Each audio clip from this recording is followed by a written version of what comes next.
तो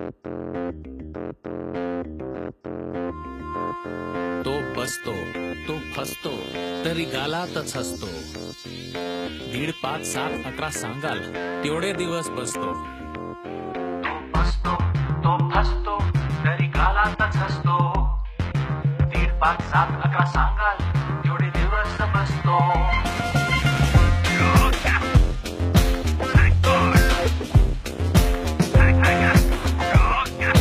thank God बाप्पा आपल्यासारखा नसतो. आपल्यासारखा असता तर काय म्हणाला असता? नैवेद्य दाखवल्यावर आजकाल 21 मोदकाने काय होते साहेब असं म्हणाला असता. नवस पूर्ण न झालेल्या भक्ताला तुम्ही नवसचल्यांमध्ये नव्हता ना मॅडम असं म्हणाला असता. अंधेरीवरून आलेल्या भक्ताला लालबागचा बाप्पा हे अंधेरीचा मॅटर आहे, अंधेरीच्या बाप्पाला कॉन्टॅक्ट करा असं म्हणाला असता. नाही, त्याचा आशीर्वाद सगळ्यांवर सारखाच परसतो. थँक गॉड बाप्पा आपल्यासारखा नसतो.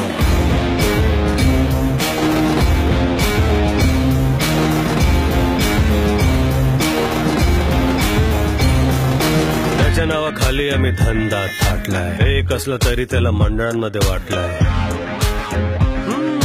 गणपतीच्या सणाला परवा एक जण म्हणाला, या वर्षी देवा तेवढा एक काम करून दे, त्या फेमस गणपतीचा तेवढा दर्शन करून दे. भक्ताच्या या डिमांडला तो गालातच हसतो. थँक गॉड बाप्पा आपल्यासारखा नसतो.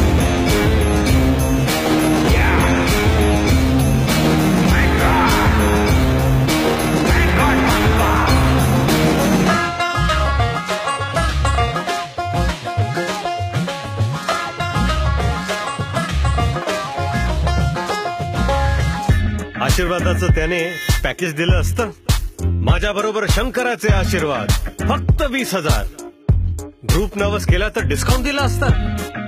विसर्जनाच्या 2 दिवस आधी असं ओरडलं असतं. नाही नाही नाही, भक्तीच्या धंद्यात त्याला इंटरेस्ट नसतो. थँक गॉड बाप्पा आपल्यासारखा नसतो.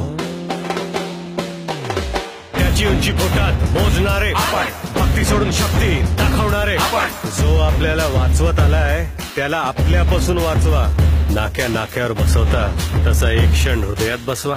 एक क्षण कशाला हो, 1.5, 5, 11 सांगा तेवढे दिवस बसतो. थँक गॉड बाप्पा आपल्यासारखा नसतो.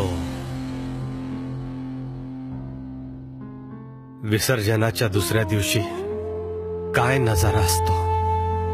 1.5 कोटी डोकीच्या पायावर टेकली, तो पाय कुठेतरी असतो. तेवढेच आशीर्वाद देणारा हात कुठेतरी असतो. एवढ्या लोकांना एकत्र आणणारा बाप्पा स्वतः मात्र चौपाटीवर विखुरलेला असतो. तरीही तो हसतो, तो फसतो. पुढच्या वर्षी आनंदाने आपल्या घरी बसतो. त्याचा आशीर्वाद पुन्हा आपल्यावर बरसतो. थँक गॉड बाप्पा, थँक गॉड बाप्पा, थँक गॉड बाप्पा आपल्यासारखा नसतो. तो फसतो तरी गालातच असतो. तुमच्या आनंदातच त्याला इंटरेस्ट असतो. 1.5, 11 सांगाल तेवढे दिवस बसतो.